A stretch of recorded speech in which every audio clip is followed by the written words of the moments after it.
And everyone, स्वागत है आपका विनेशन ट्रिपल वन के एक नए एपिसोड में, जो आपके लिए लेकर आते हैं इंडियन डिफेंस की प्रमुख अपडेट्स को सबसे पहले। तो चैनल को सब्सक्राइब करना मत भूलिएगा। आज के अपनी अपडेट की शुरुआत करने वाले हैं टाइम्स नाउ की एक रिपोर्ट से, जो कि सुखोई 30 MKI को लेकर आई है और ये बहुत ही चौंकाने वाली है। हम सब जानते हैं कि सुपर सुखोई प्रोग्राम हमारे लिए इम्पोर्टेंट है और इसके अंतर्गत उसका जो पूरा कायाकल्प है वो होगा, जहाँ पर एडवांस सेंसर और रेडार से उसको इक्विप किया जाएगा। लेकिन एक तरफ जहाँ ये अपग्रेड हमारे लिए महत्वपूर्ण है, तो उससे कहीं ज़्यादा महत्वपूर्ण हमारे लिए इनके इंजन को ओवरहॉल करना है, इनको मेंटेन करना है। और यही कारण है कि टाइम्स नाउ की रिपोर्ट में यह बताया गया है कि इस समय तकरीबन भारतीय वायुसेना के सुखोई 30 MKI के तकरीबन 230 इंजन जो हैं इसका इंतजार कर रहे हैं। और ये इंजन हिंदुस्तान एरोनॉटिक्स लिमिटेड की कोरापुट डिवीजन, जो कि ओडिशा में है, वहाँ पर पिछले कई महीनों से ओवरहॉलिंग का इंतजार कर रहे हैं। लेकिन अभी तक इसमें कोई बड़ी डेवलपमेंट देखने को नहीं मिली। लेकिन अब टाइम्स नाउ की रिपोर्ट में ऐसा प्रतीत होता है कि चीज़ें आगे बढ़ रही हैं। हालांकि अब आप सोच रहे होंगे कि यहाँ पर इनको ओवरहॉल करने में प्रॉब्लम क्या है। तो अभी कुछ इन ज़रूरी जो मेटलर्जिकल इनपुट है इनकी ज़रूरत है, जिसमें रॉ मटेरियल भी है और प्रोसेस स्टफ जैसे कि सुपर एलॉयज हैं, इनका वेट किया जा रहा है। और रिपोर्ट्स में दावा किया जा रहा है कि अब रशिया से जो इनकी खेप है वो आनी शुरू हो गई है।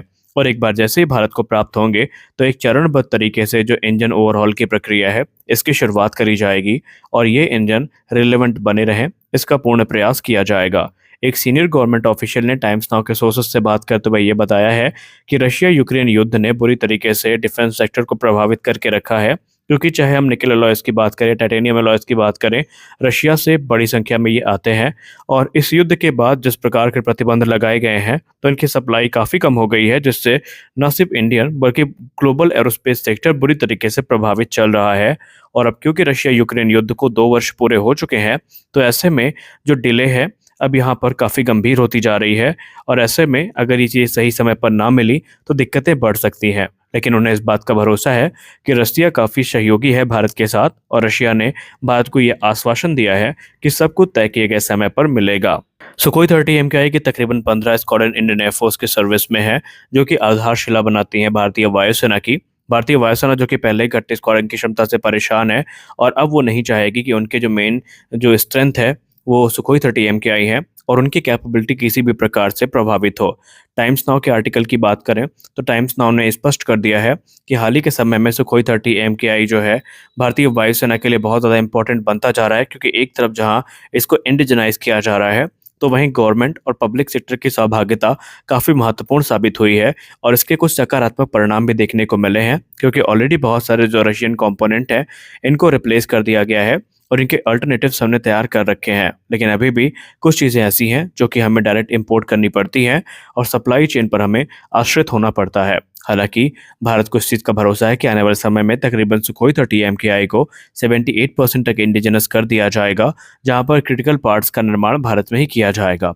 अब इंजन ओवरहॉल इशू की बात करें तो ये एक सीरियस इशू है, जिसको लेकर के सीनियर ऑफिशियल ने ये कहा है कि अब डिप्लोमेटिक लेवल पर भारत सरकार को इसमें कदम उठाना चाहिए और रशिया को ये समझाना चाहिए कि हमारी ज़रूरतें क्या हैं और कैसे हम अब डिले अफोर्ड करने की स्थिति में नहीं है, क्योंकि ऑलरेडी एक प्रोग्राम हमारा डिले फेस कर चुका है, जो कि तेजस मार्क 1A है।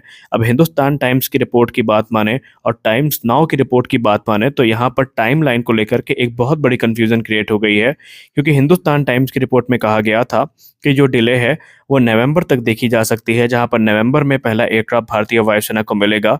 तो वही टाइम्स नाउ की रिपोर्ट में ये कहा जा रहा है कि जो पहला एयरक्राफ्ट है ये अगस्त के अंत तक या सितंबर की शुरुआत में भारतीय वायुसेना को डिलीवर कर दिया जाएगा।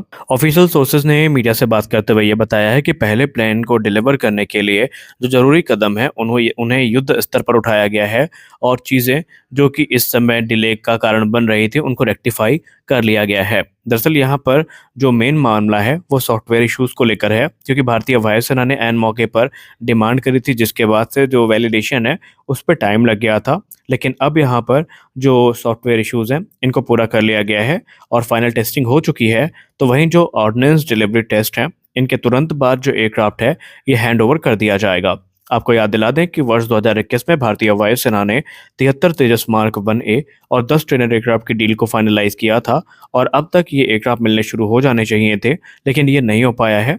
सीनियर ऑफिशियल ने मीडिया से बात करते हुए ये भी कहा है कि पहले एयरक्राफ्ट को हैंडओवर करने के बाद जो चीज़ें हैं उनको सामान्य करने का प्रयास किया जाएगा।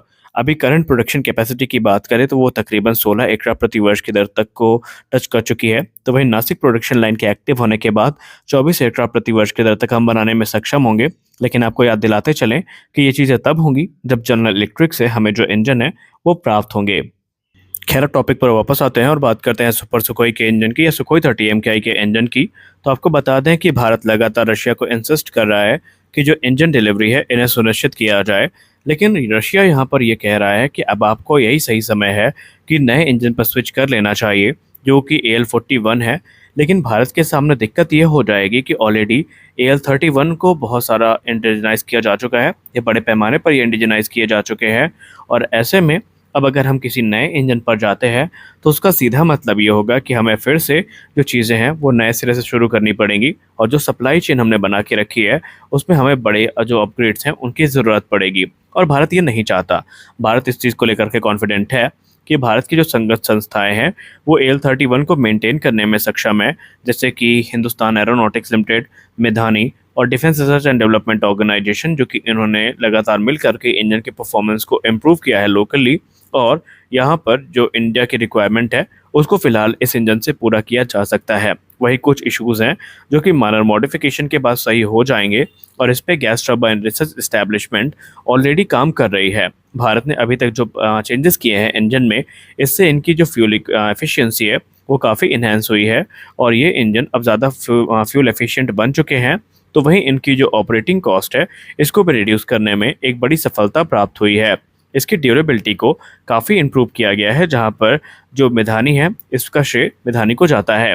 आपको बताते चलें कि जो कंट्रोल सिस्टम है ऑलरेडी इनको अपग्रेड किया जा रहा है, और भारत ने जो इंजन कंट्रोल सिस्टम है इसमें कुछ बड़ी इम्प्रूवमेंट्स को प्राप्त भी कर लिया है, जिससे कि इनकी जो ओवरऑल परफॉर्मेंस है वो काफ़ी ज़्यादा कह सकते हैं स्टेबल हो चुकी है। तो ऐसे में फ़िलहाल भारत को AL41 की कोई नीड नहीं है, लेकिन भारत ने इसको मना भी नहीं किया।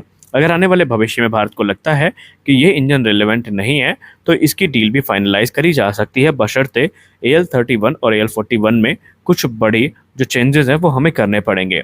लेकिन भारत एक चीज़ को लेकर और कॉन्फिडेंट है कि एमका इंजन का निर्माण जिसके साथ किया जाएगा उनकी एक्सपर्टीज़ का इस्तेमाल इंजन रिलेटेड इश्यूज़ को रिजॉल्व करने में किया जाएगा, जैसे कि जो डायग्नोसिस है और ट्रबल शूटिंग है, इसमें जो भी संभावित इंजन मैन्युफैक्चरर होगा ये भारत को टेक्निकल सपोर्ट प्रदान करेगा, और किसी भी प्रॉब्लम का रूट कॉज क्या है ये आइडेंटिफाई करने में भारत का सहयोग भी करेगा। मान लेते हैं कि सैफरॉन एमका इंजन के लिए सिलेक्ट कर लिया जाता है तो भारत के लिए बहुत बेहतरीन काम होगा, क्योंकि सैफरॉन ने पहले भी हामी भरी है AL31 में जो इश्यूज़ हैं इनमें सहयोग करने का। तो आज के इस वीडियो में बस इतना ही। आशा करते हैं ये वीडियो आपको अच्छी लगी होगी। वीडियो अच्छी लगी तो वीडियो को लाइक करिए, नए हैं तो चैनल को सब्सक्राइब करिए। मिलते हैं अगले वीडियो में, तब तक के लिए जय हिंद।